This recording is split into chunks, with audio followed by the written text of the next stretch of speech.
All right. Hello, everybody. This is Secular Sekai with Tridents Against Tyrants.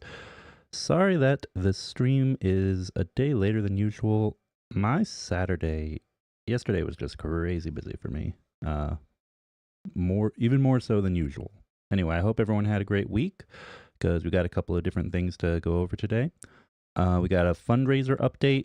I was actually typing out the written update because I needed to get it up onto the channel and everything soon. If you guys can hear me, give me a plus in chat.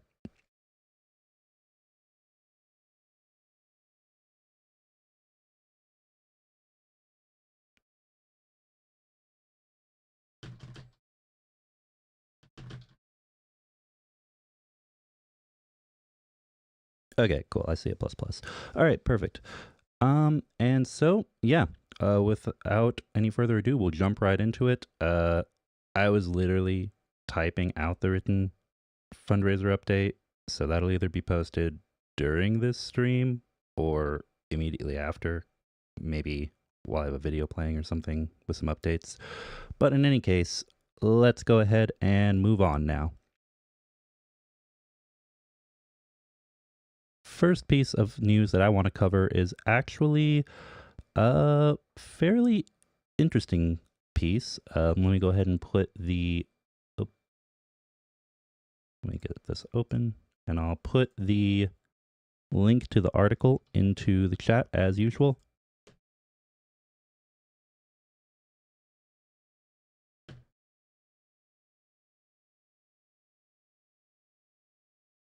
And this is from Reuters.com. So from Reuters, Ukrainian, quote, grandpa leads over 60s unit fighting Russian forces for free. All right, and so members of the company tactical group Stepwolves of the voluntary formation of the Zaporizhia territorial community disassemble a shell for a BM-21 Grad multiple launch rocket system to convert it for use with a handmade small MLRS for firing toward Russian troops amid Russia's attack on Ukraine in Zaporizhia region. These are for images that aren't showing up here because it's in reader mode. And also, before I continue, I just want to say thank you everyone who was able to make it. I know this is not the usual time and day, but big thank you to Anna, UTV and Ham, KD9WNV, Michelle, Blonde Bombsheller, Ronnie Vrinkin, everybody in chat, Amonsky Amarsky. Thank you for being here, everybody.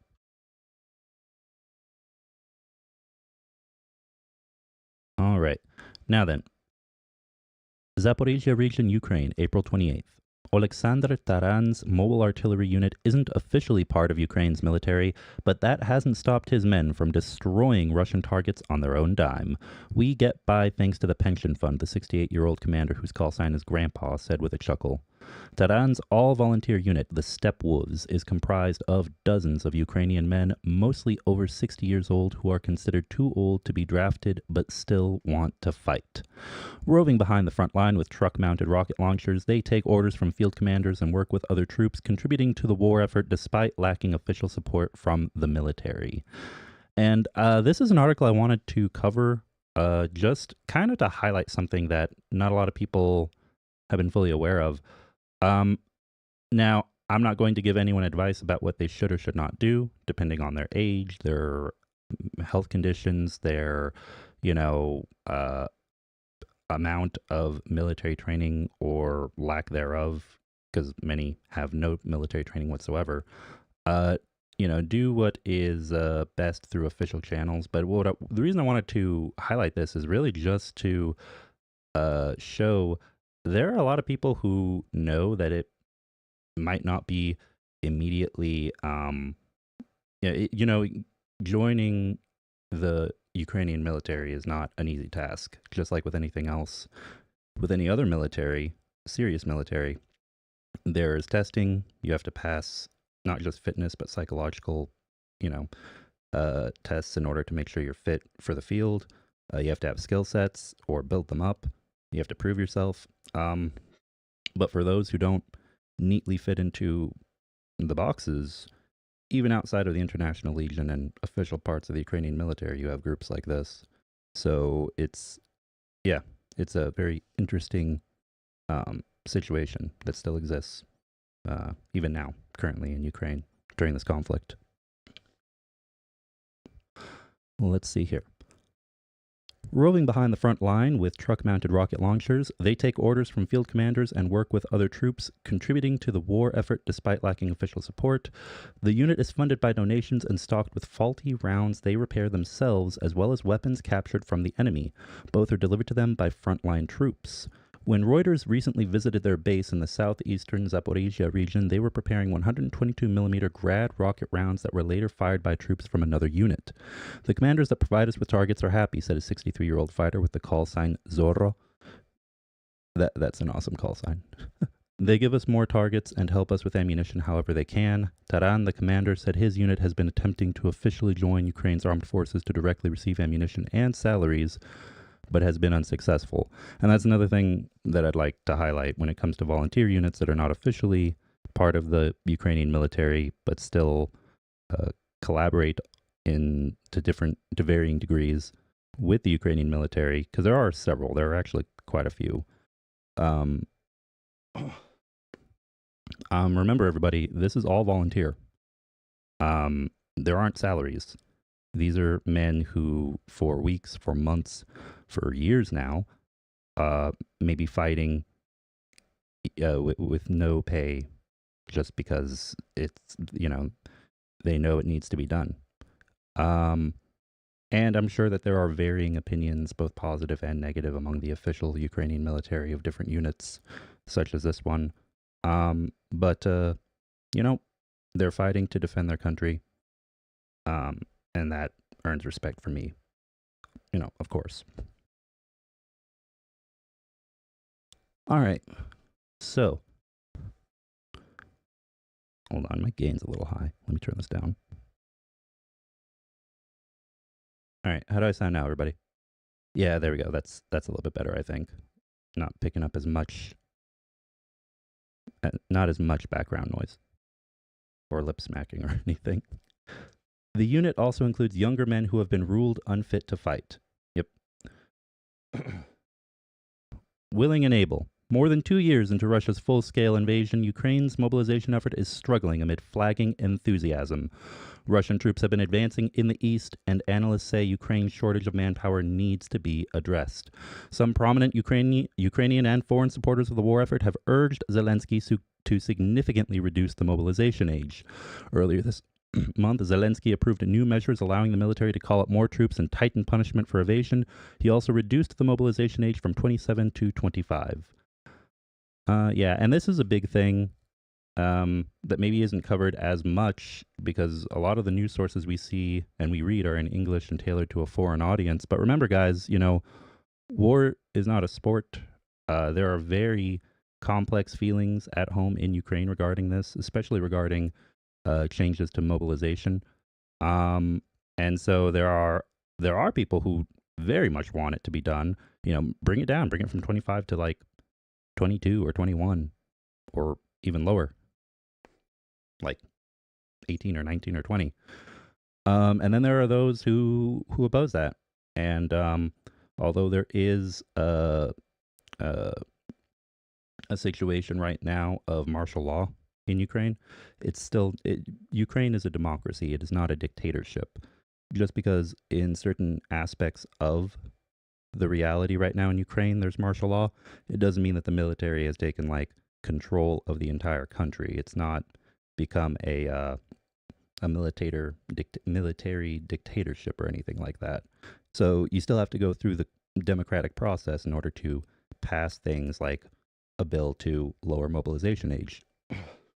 And that means going through the political process, which is quite painful in pretty much every country,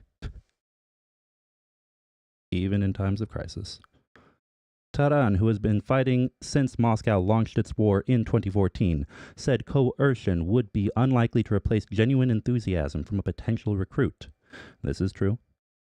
Beat him with a stick if you want, but he won't fight, he said. If a person wants to, he can go on for 100 years to fulfill his tasks and destroy the enemy. Coming soon, get the latest news and expert analysis about the state of the global economy. Oh, okay, and that's just Reuters. Little plug at the end.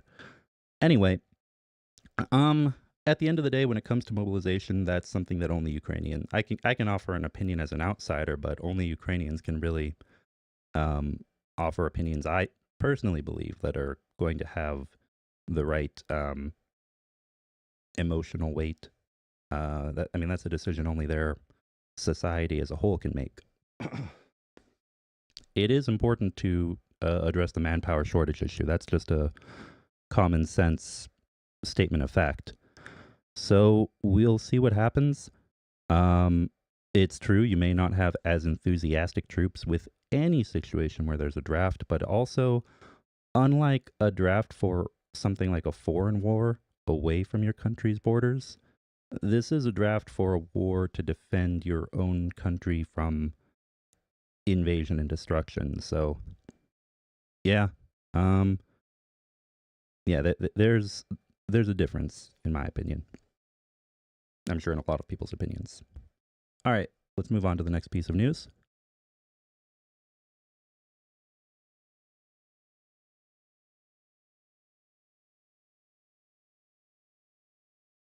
All right, this piece of news is something we've already seen covered a lot because it's been out there for quite a while.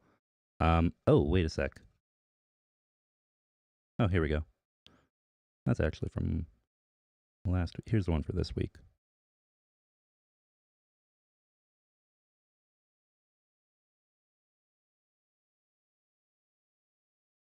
All right, and this is from, well, the English version, en.defense-ua.com.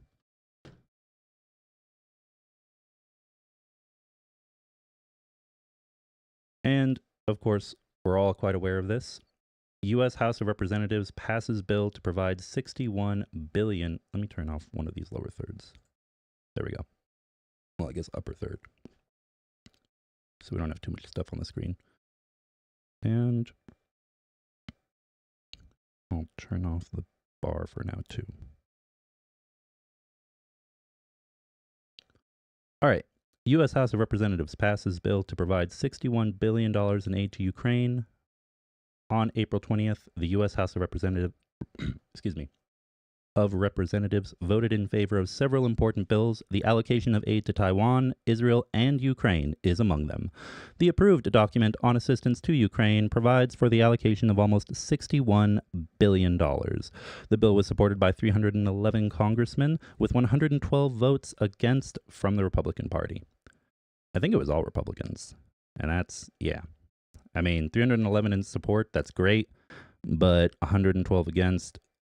Guys, pay attention to your representatives. See who they are, see where their alliances lie, see if they're part of the Putin-Moscow faction that currently exists in the sad state of the GOP. Because, we're seeing too many like that. I hope that the number decreases in this next round of elections. All amendments opposing the support for Ukraine were rejected. The bill is now to be considered by the U.S. Senate. About $23 billion are intended to replenish U.S. weapons stockpiles, $11 billion are to finance U.S. operations in the area, and about $14 billion are to purchase modern weapons and defense systems. Ukraine is allocated $23.2 billion directly for weapons. The document also obliges the U.S. president to provide Ukraine with ATACMS long-range missiles. However, the head of the White House can postpone this decision if he believes that the transfer of these missiles could harm the national security interests of the United States. Also, if you guys recall, the timing just wound up being, fortuitous, I guess. This actually passed during the last stream we had while the stream was live on air, so caught a little bit of that toward the end. It passed in the House. Now it's, if I'm not mistaken, already should be passed through this. Yep. The bill is now to be considered by the U.S. Senate. I could be completely wrong, but hold on. This is April 20th. This has already passed through the Senate. In fact, I'm pretty sure, I don't think it's been signed yet by Biden, but I think that's the only part left. So Actually, I guess, yeah, this one isn't covering the Senate passing the bill. But yeah. Oh, and before I forget, let me turn the Q&A on.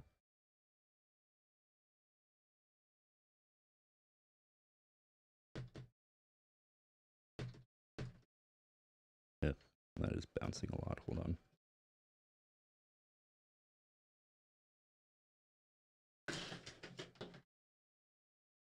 Too many things on my desk. There we go.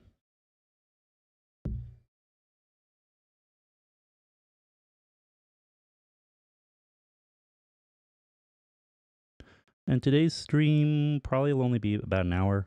But we are going to go over all of our updates. And I'm thinking I'm going to do some extra streams this upcoming week because because I want to, and two, because it's been so freaking busy. I feel like, I would like to talk with a few more people and, I don't know, address a few other people's fundraisers, stuff that they're doing, support their work. So you guys can get some exposure to other channels and work that's being done to support Ukraine. All right, now then, next article.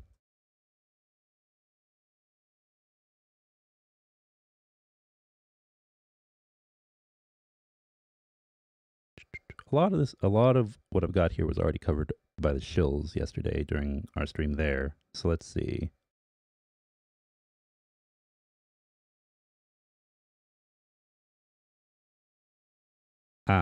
Here's something related to the war specifically.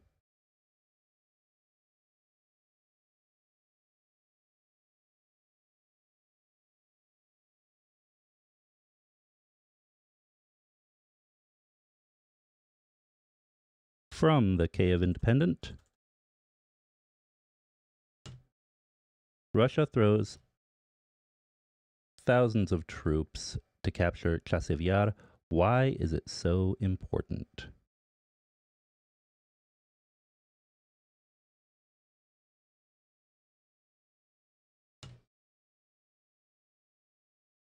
And there's a link in chat.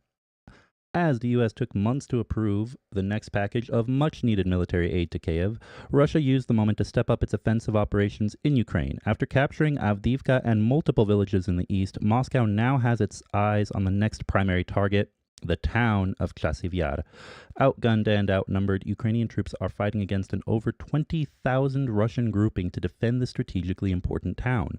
Russia has already reached the eastern outskirts of Chasiv Yar. According to Ukrainian officials, Russian forces are set to double down their assaults to seize the town before May 9th, a heavily militarized holiday marking the Soviet Union's victory over Nazi Germany in World War II. Ukrainian soldiers driving past a damaged building. Yeah, here's a picture of Ukrainian soldiers driving past a damaged building in Chasiv Yar, Donetsk Oblast on March 16, 2024. A front line is a few kilometers from the city on which Russian troops are dropping aerial bombs and shelling with artillery every day. Despite the danger, civilians remain in Chasiv Yar. And guys, I think Greg Terry might have mentioned this during one of our stream. Well, not here on the channel, but during a stream, I think on the Shills or on Rick's channel. Chasiv Yar, it's not looking good. It's a situation where it does look like it's probably going to fall at some point. That was before the announcement of aid to Ukraine. Now, I think it all hinges on how quickly that is delivered and how effectively it is utilized. Ukraine will still win. Ukraine, in the end, will get back everything that belongs to Ukraine. But the reality is, if that's going to be what happens in this war, then things need to be moving faster, and the support needs to be a lot higher. So yeah, let's hope that the aid gets there quickly and that it helps to reverse this trend of Russia having tactical gains in the on the eastern front. Remember also it's tactical gains. Strategically, Ukraine is still safe from any major breakthrough, but things can change rapidly, so I'll be very happy to hear about more of the equipment being delivered. very soon. The capture of Chasiv would make it easier for Russia to launch a broader offensive in Donetsk Oblast, a Ukrainian region that has been a scene of the heaviest fighting of the war since 2014. About half of Donetsk Oblast, including the regional capital, is currently under Moscow's control. History of Chasiv Yar. Chasiv Yar lies in the industrial region of Donbass, which comprises Donetsk and Luhansk Oblasts. Its historical roots trace back to 1876, at the time of the Russian Empire, when a Russian nobleman established a factory to produce refractory materials from the abundant clay found in the area. Originally known as Hrusk or Pleshcheyev, the settlement emerged around the industries of fire clay and other reinforced materials and gained city status in 1938, already under the Soviet regime. An encryption saying Soviet occupiers is seen on the World War II memorial in Chasiv Yar, Donetsk Oblast. Chasiv Yar is located about 10 kilometers west of Bakhmut. Chasiv Yar stands on hills that serve as natural defensive structures. The town boasts the highest point in the area and is divided in the east by the Siversky Donetsk-Donbass Canal, creating a barrier between the Canal microdistrict and the rest of the town. Well, in the case of a few other places that unfortunately were taken by the enemy, I guess it might have just been a regional tactical advantage. But yeah, I guess Chasiv Yar being a place that has such natural defensive structures, being a place that has hills, being a place that's at the highest point in the area.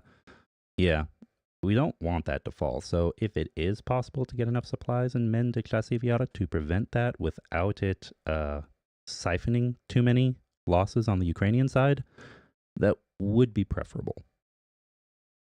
Similar areas are rare in this direction. Keeping the Russians at Chasiv Yar helps Ukraine to limit the damages to various other cities. Emil Kastakhelmi, an open-source intelligence analyst with the Finland-based Blackbird Group and military history expert, told the Kiev Independent. Chasiv Yar's beneficial location and terrain explain why Ukraine made it one of its strongholds during Russia's initial invasion of the Donbass in 2014. That town hosted a key military hospital and later served as the headquarters for the Joint Forces Operation, formerly the anti-terrorist operation, as Ukraine initially termed its military campaign against Russian aggression. Correctly, because, as you all know, Moscovia is a terrorist state. Let's see.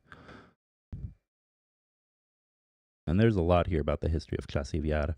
So anyone who's not familiar with this town, yeah, just like Bakhmut, just like Avdiivka, know the name Chasiv Yar.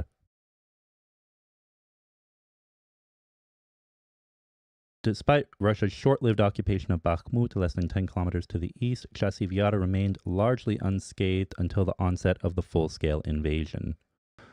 Chasiv Yar during full-scale war. When Russia started its all-out war against Ukraine in February 2022, Chasiv Yar became a frequent target of devastating attacks.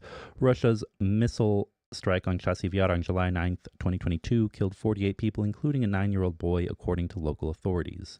Constant danger and destruction of civilian infrastructure forced most locals to leave, with the town's population shrinking from around 12,000 to nearly 700 as of early April. Serhiy Chaus, the head of the town's military administration, told BBC Ukraine. Yeah. Members of the Ukrainian 42nd Artillery Brigade, during an instruction and training session in an unspecified location near Chasiv Yar. As the situation deteriorated, all remaining children were evacuated from Chasiv Yar by the Ukrainian authorities last year, leaving behind mostly elderly residents, unwilling or unable to leave. Enduring dire conditions without access to power, water, or gas, they face constant shelling, which has critically damaged 80% of apartment buildings, according to Chaus. So, yeah, it's been pretty bad, as we've all known. Ukraine's military has used Chasiv Yar as a regrouping hub and a fire support base. The town was especially important to support Ukrainian troops in Bakhmut, the city Russia eventually captured in May 2023 after a 10-month-long battle, the bloodiest in the war. The current situation.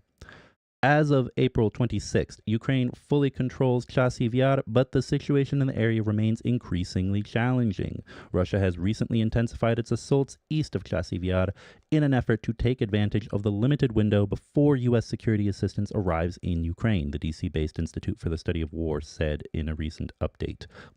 After months of political infighting, the U.S. Congress finally passed the crucial foreign aid package, which includes almost $61 billion for Ukraine. With President Joe Biden signing the bill on April 24th, the Pentagon swiftly announced the next package of weapons from U.S. stockpiles. Here we see some Ukrainian paratroopers waiting for transport along the road in Chasiv Yar.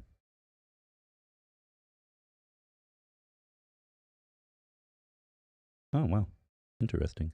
And credit to Yasuyoshi Chiba of AFP via Getty Images. So, from the name, a Japanese journalist on the ground in Ukraine potentially, which impressive. Russia reportedly fires 10 times more shells than... I just realized, is that frozen? No, this is just turning on and off. Anyway, Russia reportedly fires 10 times more shells than Ukraine and uses its air superiority to level Ukrainian positions with glide bombs. But beyond the scarcity of supplies, Ukraine's problems across the front line include delays in fortification construction and the manpower shortage due to the delayed mobilization. Taking Chasiv Yar is crucial for Russia's larger offensive in the east, anticipated in May or June, with the deployment of elite Russian airborne troops in the area, underscoring the town's significance for Moscow's strategic objectives. They can try to start concentrating an excessive amount of close air support and artillery in the area, try to spend more equipment and men in hopes of achieving success, and they could also try flanking maneuvers.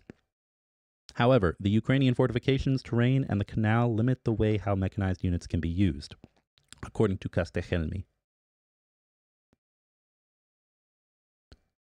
Soldiers of the 5th Brigade preparing for a 4-day rotation to the front lines.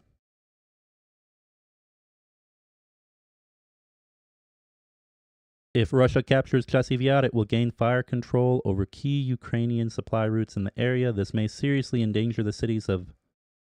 Oh, hold on. I just realized. This is not disappearing, is it? Oh, yes, it is. I was just being impatient. I thought it was frozen, sorry. If Russia captures Chasiv Yar, it will gain fire control over key Ukrainian supply routes in the area. This may seriously endanger the cities of Konstantinivka, Drushkivka, Kramatorsk, and Sloviansk, the last Ukrainian strongholds in Donetsk Oblast, a Ukrainian military spokesperson told Politico on April 16th. This is very, very, very important, guys. Remember, Luhansk, there's barely a foothold right now for Ukraine in that area. A lot of it's taken by Russia at the moment. Donetsk, they have about half of it. Even if they don't take Kiev, even if they don't take the rest of Ukraine, if Russia manages to take the rest of Donetsk and they don't have to redraw lines, they don't have to deal with, we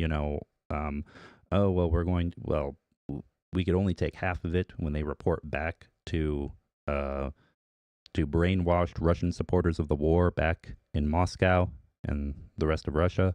If they're able to just take the rest of Donetsk, even if they don't take more of Western Ukraine, between having the coastline, having illegally annexed Crimea, and then the rest of Donetsk, that's bad news. It creates a symbolic, more than symbolic, but it creates a both strategic and symbolic victory for Putin and his regime, which cannot be allowed.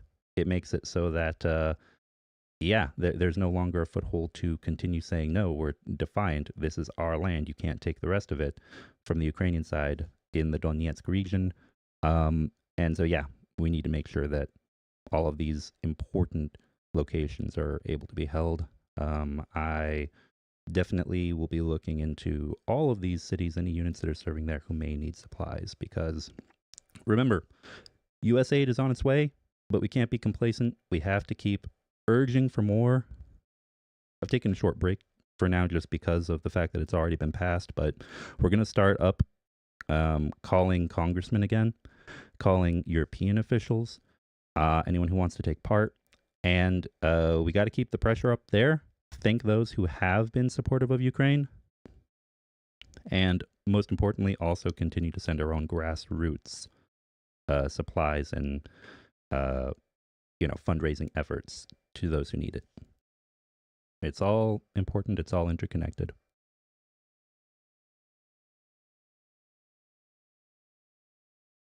Developments like these would also challenge Ukraine's publicly announced goals of liberating all occupied territories, according to Kastehelmi. So, here's a note from the author. Hi, this is Dinara Kalilova, the author of this article. Well, this is her. I'll just read her words. I hope it brought you more clarity on why Russia has made Chasiv Yar its next major goal on Ukraine's battlefield. To continue reporting on the most important developments of the war, we need your support. And then there's their plug for becoming a member. So, I mean, if you like the Kiev Independent, then go check them out. I know that some people do, some people don't. Because there's a whole drama there. For a couple of reasons. But in any case, if you do, go check them out. Check out more of their articles because it is useful information. Okay, next. Let's take a look at chat for 1 sec. And also, let's do this. Gonna take a brief break from the articles. Put the progress bar back up. So let's go over our fundraiser right quick, everybody. So if you, as many of you may recall, last week, so the last time we had a big donation, we went up by like 88,000 hryvnia in one stream, which was, it was very generous. We had a large donation from one viewer and then a few others who also gave in that same stream. Since then, a withdrawal has been made. So as you can see on the screen, it's currently at 1,700,000. It was at 1,800,000 something thousand before. Now it's at 1,785,000 hryvnia is what remains. We currently have 4,057.63 hryvnia that have been donated, that are currently in the jar that have not been withdrawn. Big thank you to everyone who has donated. And I want to, like I said, I was typing up the text, the written fundraiser update, right as I was also getting ready for the stream at the same time. But let me also go ahead and let's see, how am I going to do this? Hold on 1 sec. Let me figure out the best way to do this. Oh, yeah, here we go. I've got a video update from Anton, and the audio on this should be working. Let's take a look. I want to see if it works, so you guys can see what that generous donation, what your guys' donations have done so far to bring us closer to our goal of providing the 110 FPV drones. So let's see.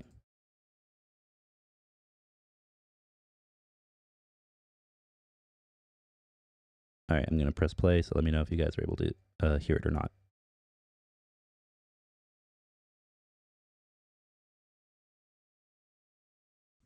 Hello Sky, hello friends. This is a new batch of drones that we prepared together. Special thanks to Adrian, who made 4 additional drones. Thank you to everyone who supports the armed forces of Ukraine. It's very important. Together to victory, and Slava Ukraini. Heroyam Slava. And I don't think so, but if there was an echo right now when the video was playing, just let me know so I can know for my sound settings. And if there was no echo, then perfect. And yeah, so we've got more that have been delivered. If I go to, you know what? Let's do this.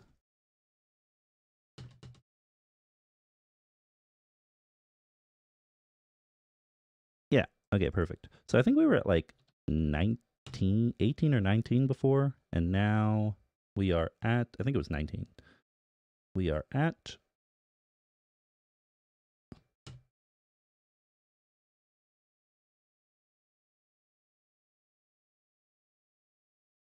23.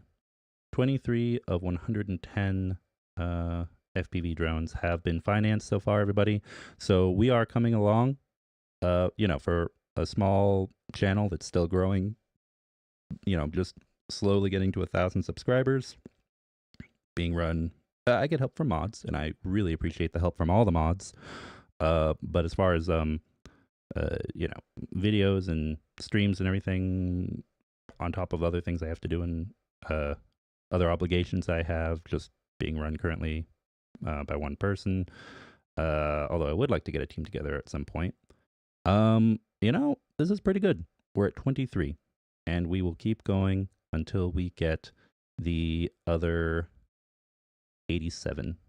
Yeah, until we get 87 more drones. All right. So again, big thank you to everyone who has given and shown their support for the Ukrainian Armed Forces. And keep an eye out for the written update because it's going to be posted today. It definitely will be posted today because I do not have as many things to do. It's not as crazy busy for me as it was yesterday. Thankfully, I canceled stuff. Not specifically just because I had too many things on my plate.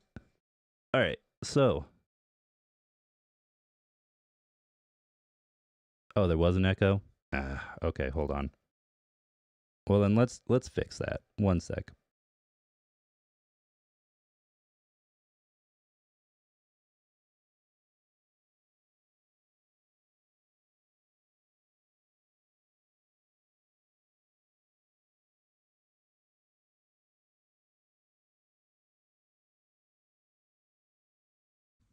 Hello, Sakai. Hello, friends.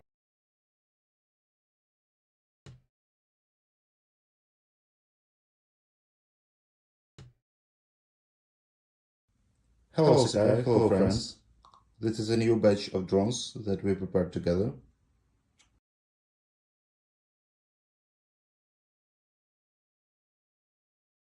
Okay, let's try it one more time and let me know if there's an echo or not.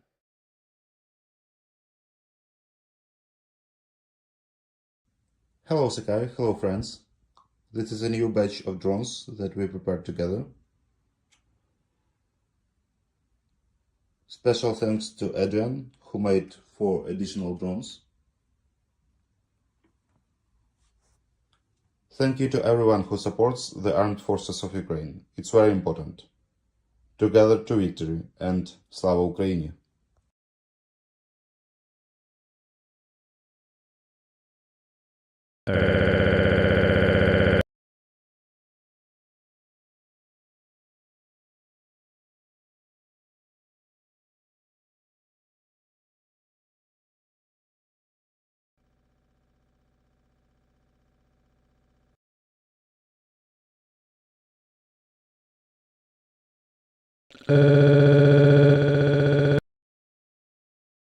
What the hell?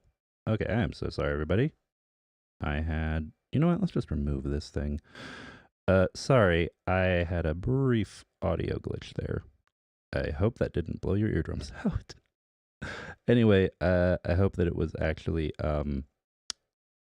audible without an echo. Yeah, let's just remove this. It's not even being used. Okay. Now then. Oh, there was no sound? Okay, so there wasn't any sound at all. Well, that's very annoying. Okay, then... Oh, no, it did work? Okay. All right. Sounds good. All right. So with that, anyway, yeah. So we've delivered several more drones, and we're going to continue fundraising. Thank you, everyone, for showing your support. One more thing that I don't believe has been done yet is... Oh, the sound was okay? Oh, okay. Got it.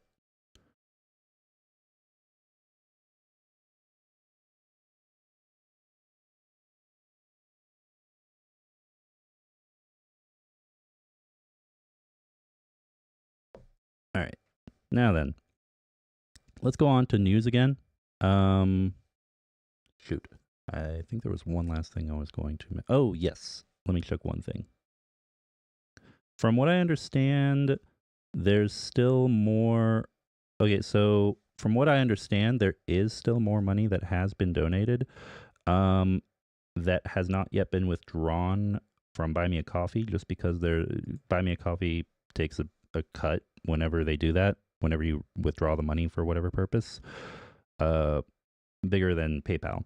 So currently there are $232 available for withdrawal in Buy Me a Coffee.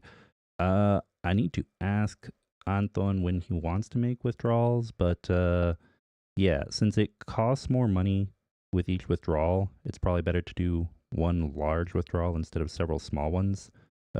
So I would say probably at least when it gets to the point where it can fund at least one drone. And remember, a drone is like around 500 US dollars. So probably around there. But just wanted to keep you updated there. To everyone who has donated via Buy Me a Coffee, your money is still going to be used to purchase drones and help the fundraiser. But yeah, we're letting it build up. And the current amount is $232. So if you'd like to see that withdrawn and applied here sooner so we can get more drones to troops out in the field, feel free to donate to the yellow Buy Me a Coffee in the lower left, to Anton's Buy Me a Coffee. And yeah, PayPal, Buy Me a Coffee. If it works for you in your country, Monobank. Those are our 3 means of donation at this time, everybody. All right, back to the news.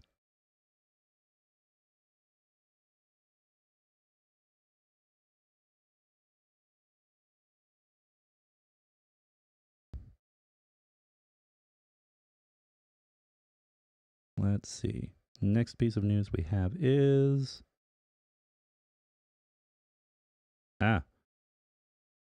Okay, so we've got a high-profile corruption matter that is being addressed right now inside Ukraine. Because remember, corruption exists everywhere, including in Ukraine, and cracking down on it, especially during this war, is very important. So let's get that up on screen. This is from AP News.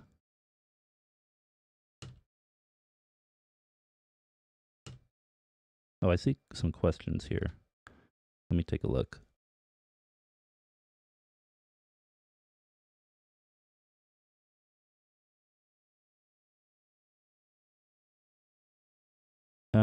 From the real Dave C. Man, if you buy more, will you get a discount?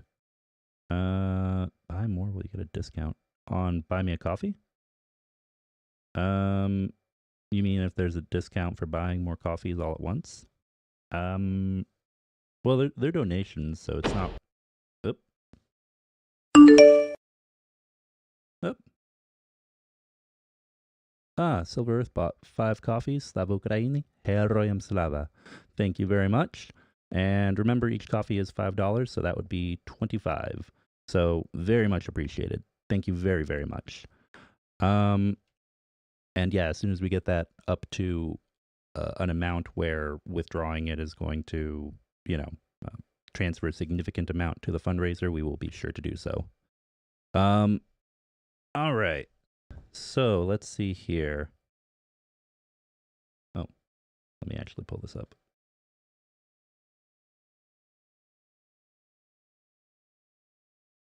There we go. From AP News, Ukraine's foreign minister is the latest corruption suspect as Kyiv aims to undo recent Russian gains. From Kyiv, Ukraine, April 26th. A Ukrainian court on Friday ordered the detention of the country's foreign minister in the latest high-profile corruption investigation, while Kyiv's security officials were assessing how they can recover battlefield momentum in the war against Russia.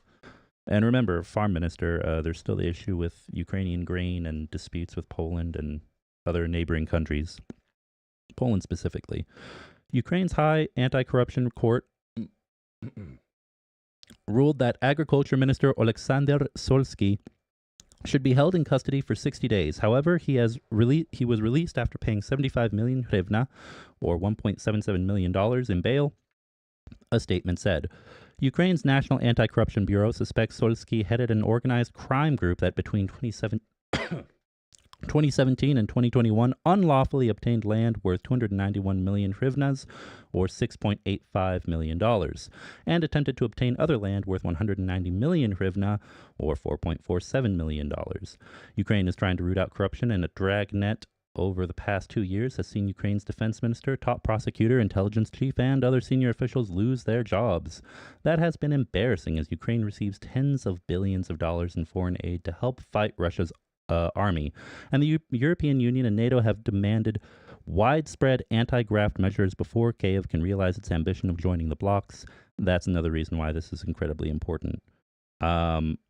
Because if you want to get into the EU and NATO, you gotta pass these resolutions. You gotta crack down on corruption. Not saying that the EU and NATO are completely corruption-free themselves and every individual constituent member, but yeah, it's still an important standard to be kept. And you have to meet those criteria if you're going to get into the alliance or the union.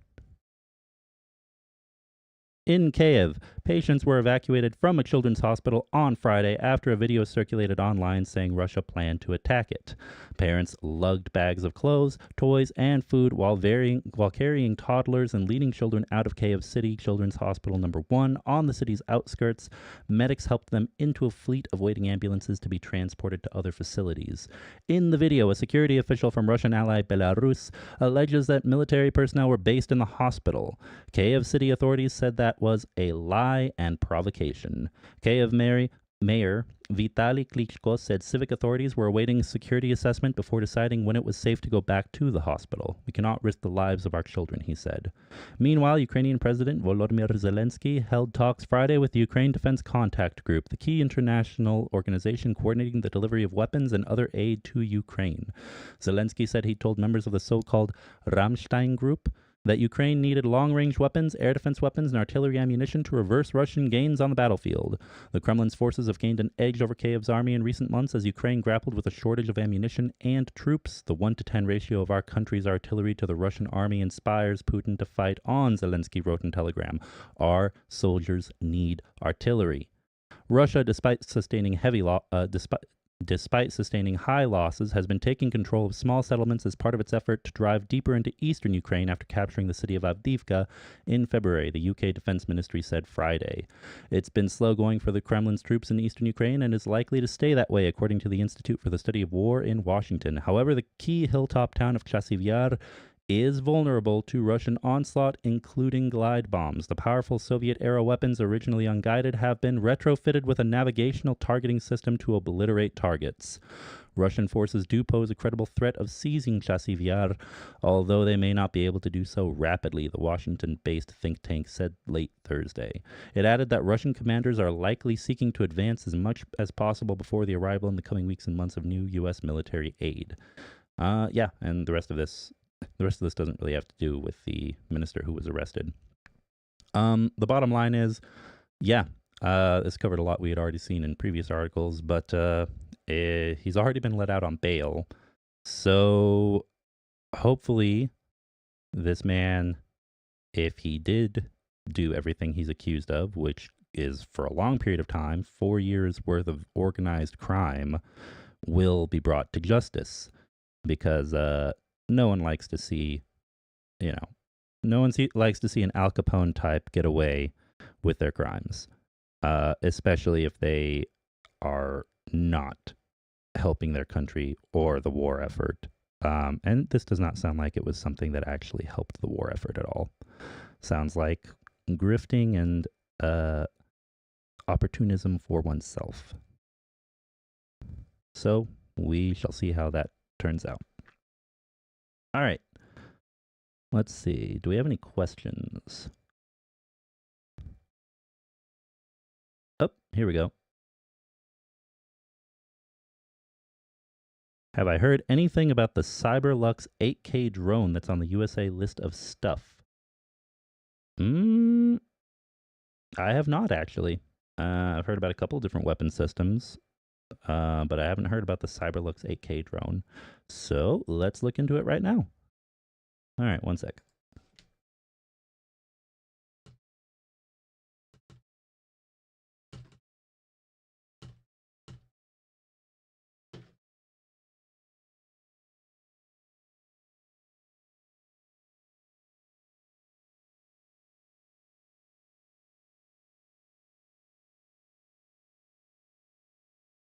Okay, 8 drone.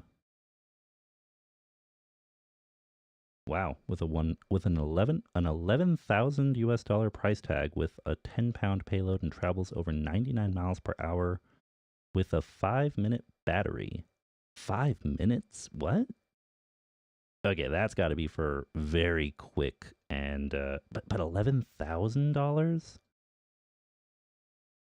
I mean, if you don't have artillery and you need something that can rapidly slam into a target and you only have 5 minutes to deliver the payload, um okay, I can see how that might be useful, but hold on. What's the average cost of a single artillery shell?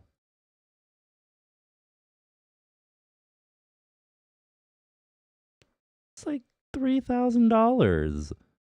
I mean, don't get me wrong. This is a very interesting and complex drone, I'm sure, but those specs are kind of nice, maybe for certain operational uses, but hmm, what is it primarily wanting? Are they wanting to use it for?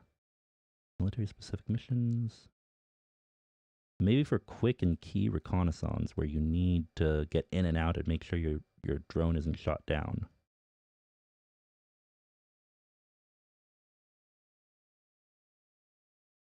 Hmm. Anyway, I haven't really heard a whole lot about. I haven't heard about it much until just now, honestly. If you have any information about what its primary uses are meant to be on the battlefield, then let me know. Because I can only really think of it as either being a really expensive alternative for if you needed a suicide drone, or for making a quick, quickly dropping something if you're able to at those speeds efficiently, dropping a payload on a target and then get out. I think it's mostly that battery life that kind of, I don't know. To me, the price tag plus a 5-minute battery, that to me sounds like you're going to want to have your best drone pilot on that thing, and it's going to want to go out only occasionally on special missions because it's not cheap and that's not going to work well unless it's a quick hit and run mission. Anyway, thanks for a great question. Everyone's probably curious what this thing looks like, so hold on, let me just do this. So I'm not just talking to you and you can actually see some of this. If they even have it on their website. Oh yeah, here it is.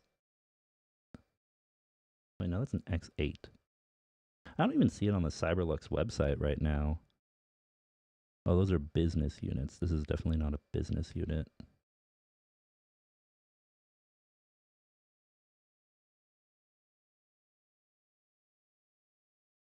Nah, I can't even find a whole lot just right now when looking it up. But I'll put a picture of it up for everyone to see.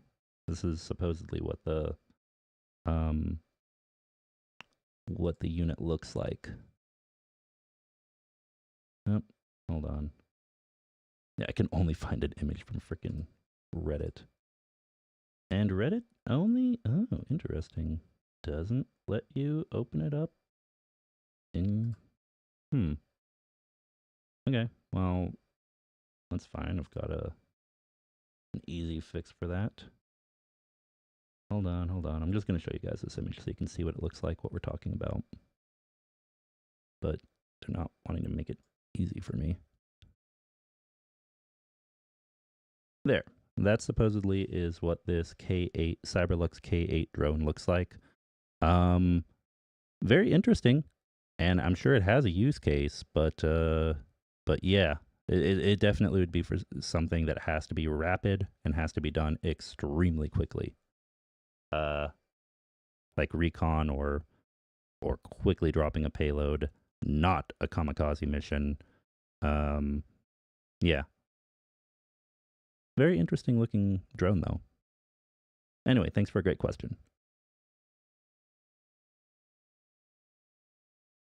And it is 11. What time is it? Yeah, it's getting close to time for Rick to start his stream. So I'm sure might have some people either. These drones fly around with professional cameras and such. Not bang for the buck. If me, I would say no thanks. Yeah. Yeah. I mean, honestly, at that price tag, I would, if I were going to have this, it would be like one or two. And it better be something, it doesn't look super sturdy to me. It's fast. If you've got a great pilot using it and you've got certain use cases where you need a very fast moving drone within a 5-minute window, I guess it could be great.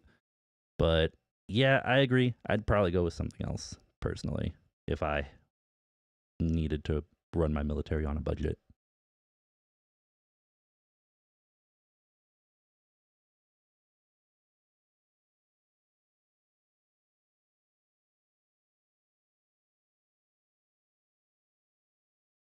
Ah, we were looking at a drone for $450 with a 6-kilogram payload, accessories like better and extra batteries, drone goggles, antenna, bringing total cost of about $700 made by Ukrainian company on Why Ukraine site. Yeah, exactly. Like, look, don't get me wrong, US, well, it's not just US. Weapon systems from first world economies can be game changers and can be great. But some of the things that are developed can also just be overpriced, and you can find things for a fraction of the cost that are just as effective for your use cases. So I feel like this is something that's interesting, but not for use in a war setting, not with that kind of price tag. You're welcome for the reminder. Yeah, I'll be joining Rick later today. Actually, I might be hopping over there here in a little bit. But yeah.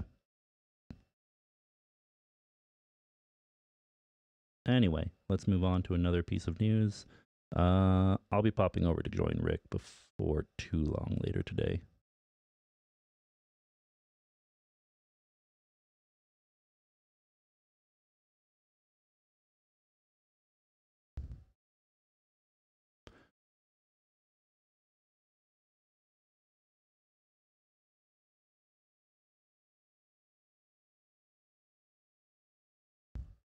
All right, what else have we got here?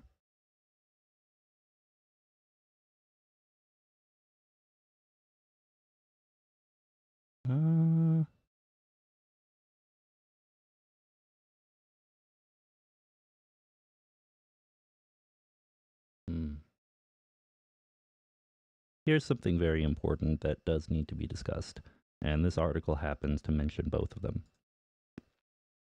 So I'll go ahead and, I don't usually, Al Jazeera has their own biases, so I don't go use them that often, but I do want to cover this. They're usually fairly accurate on certain topics that aren't related to the Middle East. Russia and Ukraine target each other's energy sectors. Let's see what they have to say on this.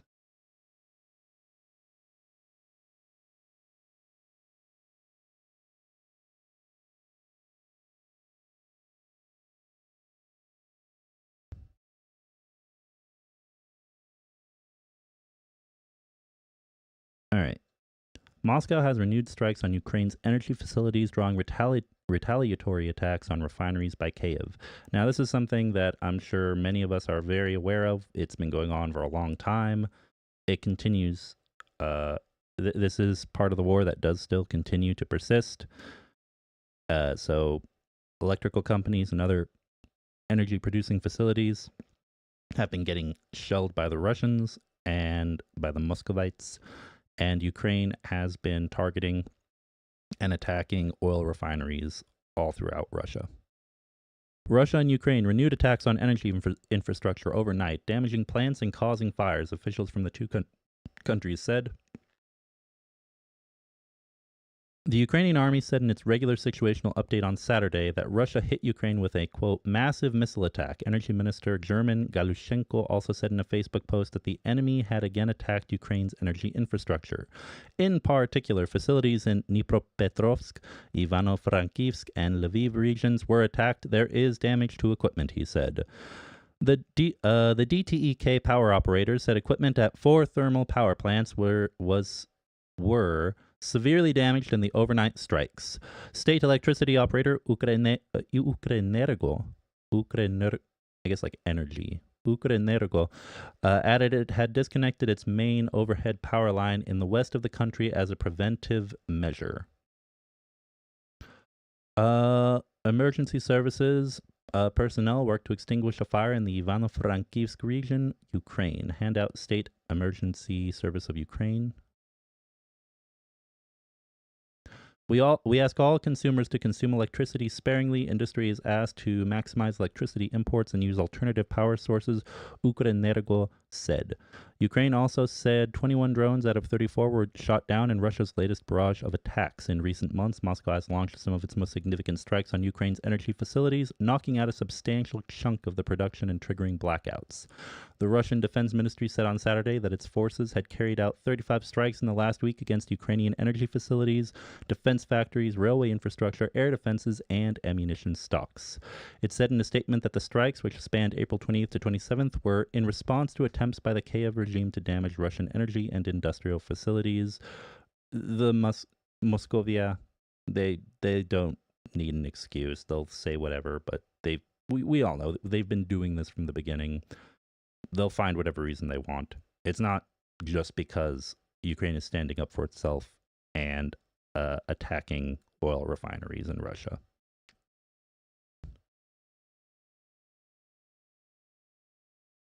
Kiev says Moscow is escalating its attacks ahead of its nationwide celebrations on May 9th when Russia marks victory in World War II, and while Ukraine awaits the arrival of highly anticipated weapons from the United States, Ukraine targets Russian oil refineries. Meanwhile, on Saturday morning, Ukraine attacked the Sky and the Ilsky and Slavyansk oil refineries in Russia's Krasnodar region with drones, causing fires at the facilities, a Ukrainian intelligence source told the Reuters news agency. The SBU security service conducted the attack, the unnamed source said, adding that the drones also targeted the Kushchevsk military airfield in the same region overnight. The SBU continues to target military and infrastructure facilities behind enemy lines effectively, the source said. Al Jazeera's John Holman, reporting from Kiev, said Ukrainian firms have been developing long-range drones that can go into Russia and hit refineries. That strategy has been happening over recent weeks, he said. Kiev officials have said they consider Russian oil refineries legitimate targets despite calls from Western allies to cease attacks to avoid a possible Russian retaliation and increases in global oil prices. That last part, that's what they actually care about. Yeah. Escalation over this? No. It's just the concerns about oil prices, sadly, in my opinion. In any case, we're almost at the end. Local authorities in Russia said the oil refinery in the Krasnodar region suspended its operations after the attack. Roman Siniagovsky, the head of the Russian Slavyansk administrative district, also said on Telegram that there were 9 attacks on the storage tank farm and the distillation column, a key piece of equipment in the refining process. Kremlin spokesman Dmitry Peskov reiterated on Saturday that there are no grants for peace talks due to Kiev's formal refusal to negotiate with Moscow.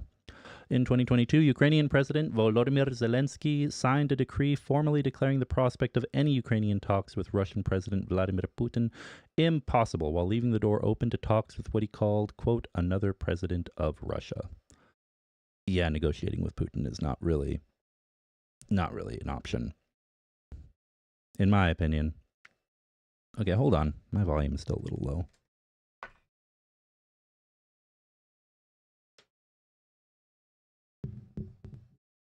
We're just going to turn the gain up and see if it sounds bad or not. All right, let's see here.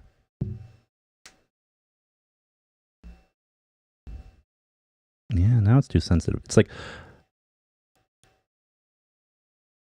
all right. All right, we'll just call that good. Right there. Okay, perfect. Now then. We're already about an hour into the stream now. So what I'm going to go ahead and do is let's move over and listen a little bit to Juzzy on his most recent updates from the front lines. One sec, everybody.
Okay, there we go.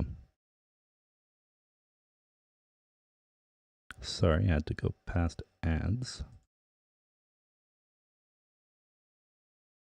All right. And let's play this.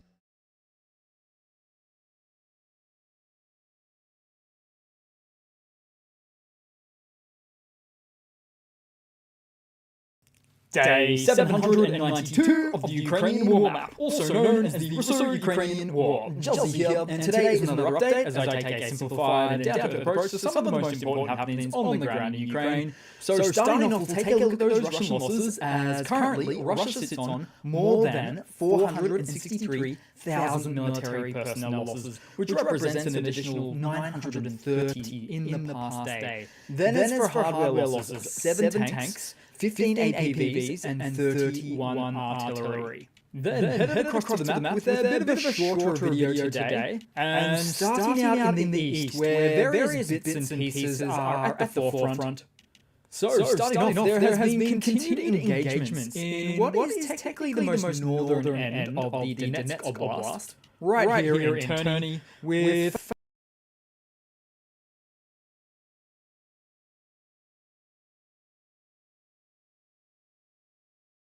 happenings on the ground in Ukraine. So starting off, we'll take a look at those Russian losses, as currently Russia sits on more than 463,000 military personnel losses, which represents an additional 930 in the past day. Then as for hardware losses, 7 tanks, 15 APVs and 31 artillery. Then headed across to the map with a bit of a shorter video today, and starting out in the east, where various bits and pieces are at the forefront.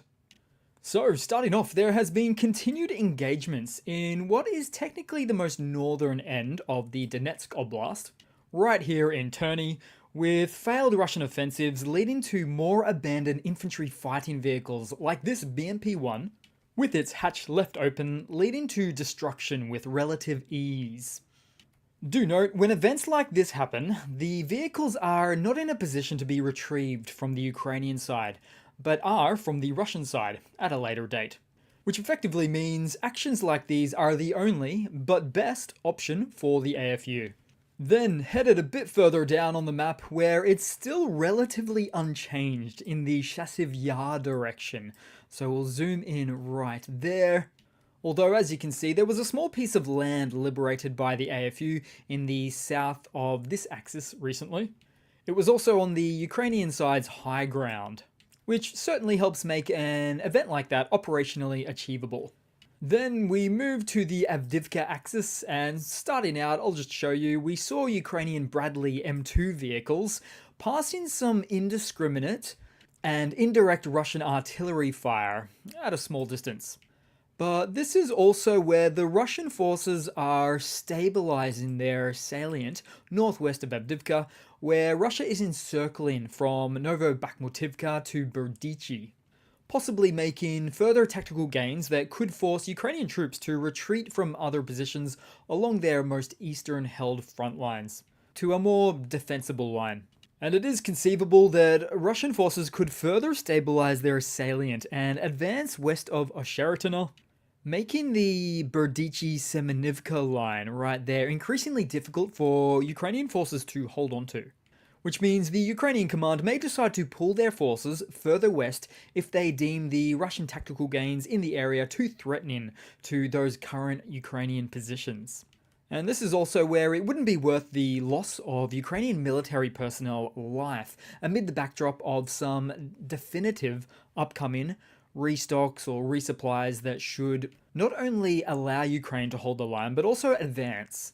And given the recently announced aid, it actually makes it quite difficult to project for months, weeks, or even days in this region right now. Then moving a bit further down, as there's still no shortage of activity in Novomykhailivka. The lines haven't changed, but as an example, most recently we saw the Ukrainian army destroy 2 Russian tanks and an MTLB. Those are the Soviet tracked-wheeled armored fighting vehicles. Then also, somewhere in the east, we saw the Ukrainian soldiers from the 77th Separate Airmobile Brigade destroy a Russian T-80 tank. Then also, we saw footage of a Ukrainian Air Force fighter engaging and downing a Russian drone with an air-to-air missile, and thus making for a remarkably rare filming of a WVR engagement, which is a within visual range engagement. Then, due to the shorter video, we'll head across to some news now. And as for some ATACMS updates, the United States reportedly secretly shipped over 100 long-range ATACMS missiles to Ukraine last week. We already knew about the transfer that had secretly developed, but we didn't know about such an astounding number. But here's the thing, the missiles were included as part of an earlier $300 million aid package announced by Washington on March 12th. With it since being advised that the initial tranches of the new Ukrainian aid bill would seemingly provide over 100 ATACMS missiles separately, which means Ukraine could have quite the number of these missiles available now or quite soon. And we've already seen just the utter devastation that, say, just 5 or 7 of these can do in any such incident, whether it's 10 plus helicopters in an airfield, or 4 plus S-400 air defense systems in another airfield. So it does indeed look like there's more upcoming concerns for the Russian military at large. Then in some more hardware-related news, the United States is set to announce a new $6 billion weapons contract for Ukraine, according to Politico, citing anonymous officials involved in the plans. The contract, which may be finalized as soon as today, will reportedly include Patriot air defense systems, artillery, drones, counter-drone weapons, and air-to-air missiles.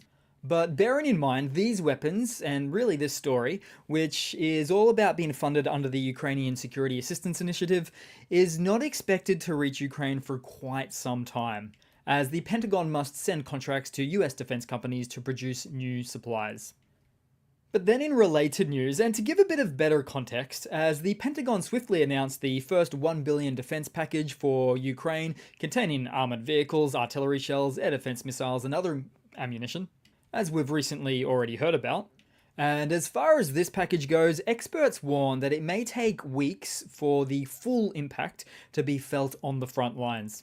As right now, we see Ukrainian forces are currently facing some dire situations in parts of the Donetsk Oblast, such as Chasiv Yar and particularly Osheretino, where Russia can outshoot Ukraine's forces 10-1 in some areas due to the existing artillery shortages. And despite the impending aid, Russian forces seem likely to continue their offensive efforts targeting Chasiv Yar and other key locations as well. But given the nature of some already now received new military aid from the US to Ukraine, I would expect that as soon as I upload this video, we'd probably see some sort of successful military action against the Russian army. But I might have to eat my words on that on the next upload. Although it is a pattern I've seen one too many times, as of now, in light of new aid. Then in some other news, Denmark has announced an additional 4.4 billion Danish kroners, so $650 million worth, approximately US dollars, in military support for Ukraine in 2024, as agreed upon by the Danish parliament. This brings the total financing for military support under the Danish Ukraine Fund for 2023 to 2028 amounting to 9.3 billion US dollars.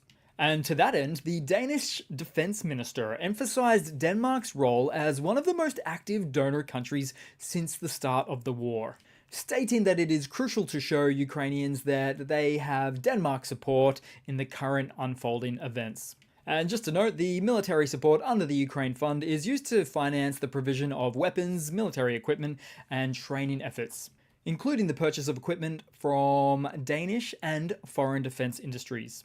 Notably, according to the Kiel Institute for the World Economy, Denmark is the fourth largest provider of military aid to Ukraine. And at 2.3% of GDP, Denmark is also the second largest provider of military aid in terms of percentage of GDP. Surprising, astounding, and just champions of European defense. But not to dismiss the other really supportive nations as well.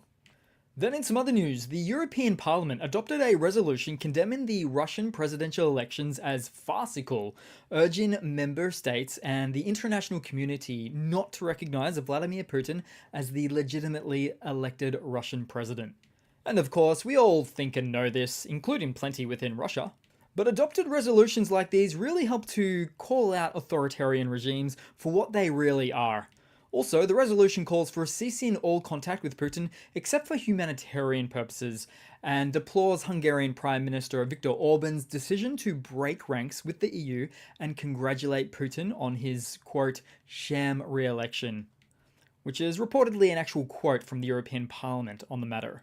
So events like these are important because it's exiled Russian oligarchs like Mikhail Godorkovsky that has said that if the larger West denies Putin's legitimacy to his throne, then Khodorkovsky says that he strongly feels that Russians internally will start to bear the weight of this a lot more, leading to problemsome outcomes for Putin locally.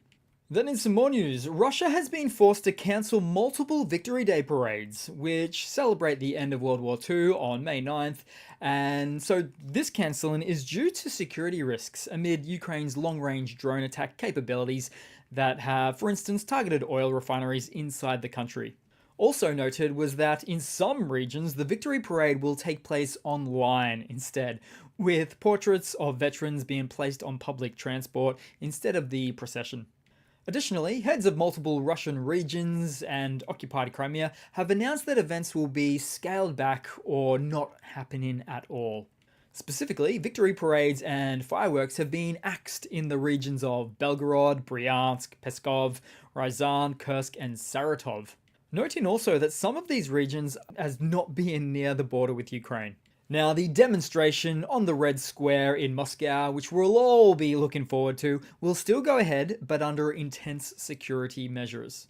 And we all do wonder if there is going to be more than one tank on show this year, and not just a World War II tank, where more modern tanks have otherwise been the norm, the usual, for years prior to last year's fiasco.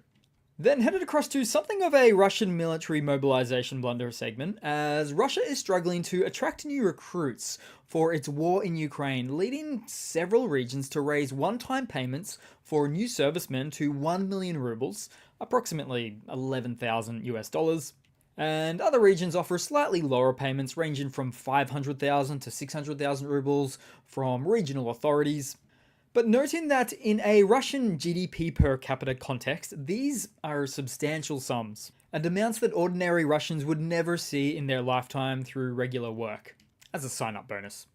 Although also it's been reported that the Russian authorities may be relying on the fact that some recruits may not receive their payments, or experience delays, or simply not make it back from combat, in order to dispute the missed payments. Which is not at all surprising, being that many Russians used to sign up to join the war, only to find out that they were never getting paid at all. And so in the larger picture, the significant increase in one-time payments highlights the increase in difficulty in attracting Russians to fight in Ukraine, as the government resorts to financial incentives to bolster its ranks. And to add to that story, Russia is really needing of men. For instance, check out this Russian official going around to schools to recruit or convince the older 18-year-old school students to sign a contract to go to Ukraine. And so when you follow this action all the way back up the chain, it eventually leads to Russian Defense Minister Shoigu, who is identifying that the Russian army is dealing with manpower issues. And so he orders his minions, effectively, to leave no stone unturned to find new ways to list whoever they can, down to high school students, for which the 18-year-olds are not even old enough to become conscripts, let alone mobilized soldiers. Disgraceful. Then headed across to a quick funny to round it all off today, guys. So, and this is not a repeat, okay? As we are just seeing more and more instances of Russian shed tanks. Which doesn't need to be said that these sorts of installations, let's call them, decrease their visual capacity, not to mention their angle for turret movement. No. The actual ability to use these metallic monstrosities to wage war is an obvious afterthought with these creations. So what on earth is going on at the local Russian ERA block factory that produces the reactive armor blocks, without all of the critical downsides of these ghastly contraptions? Just more corrupt Russian oligarchs shaving off the top, of course. And maybe that's why that's our Russia. So thanks again for watching, guys. Please continue to like and comment, subscribe if not already. I do appreciate it. It helps boost the channel and the message. Thanks for all of your support. I see it all. Sometimes I'm a little bit late to reply, but I always do my best and get there in the end. And yeah, hope to see all of you guys there in the next one. Cheers. All right. Thank you, Juzzy. And usually I would break it up with commentary when I'm, putting this update out for all of you guys to see and introduce you to his work. But I was actually working in the background and getting the post put up. So if you're in our Discord, or if you check the community tab on YouTube, you'll see now that I went ahead and posted the fundraiser update regarding drones that have been purchased, and some pictures, some update images. All right. And I'm also going to go ahead and post a link to this particular video from his channel, so you guys can go, like, subscribe, share it, because Juzzy does do fantastic work. One sec.